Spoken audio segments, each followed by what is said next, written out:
Els motius per el qual han triat el Col·legi Santana són diversos i entre ells tindríem que és un col·legi en el qual tens tot el cicle formatiu, des d'infantil fins a l'ESO, i això afavoreix molt l'entorn en les famílies i la comunitat en les famílies.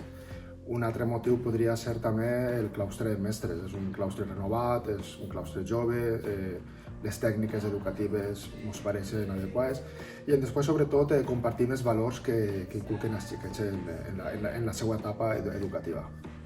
I tu què trobes? Estic d'acord en tot el que diu.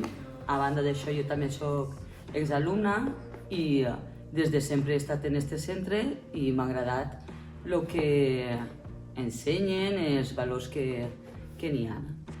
Vam decidir el meu home i jo portar a la xiqueta així al col·le. Jo ho tenia clar perquè jo soc exalumna i volia que vinguera així. Però clar, ella havia anat a l'escola pública i vam anar a les portes obertes tant d'allà com d'ací i quan vam eixir per la porta d'on el vam acabar em va dir: Paula, ho tinc clar, vull que vinga al col·le.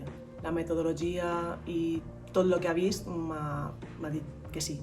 Bé, doncs, degut a la meva experiència com a exalumne de l'escola pública, vaig decidir, junt amb la meva dona, en Paula, veure les reunions en les portes obertes, tant de l'escola pública com del Santana, de la concertada, i una vegada finalitzada les dues reunions que vaig mantindre, vaig eixir amb les idees molt clares, degut a tres idees.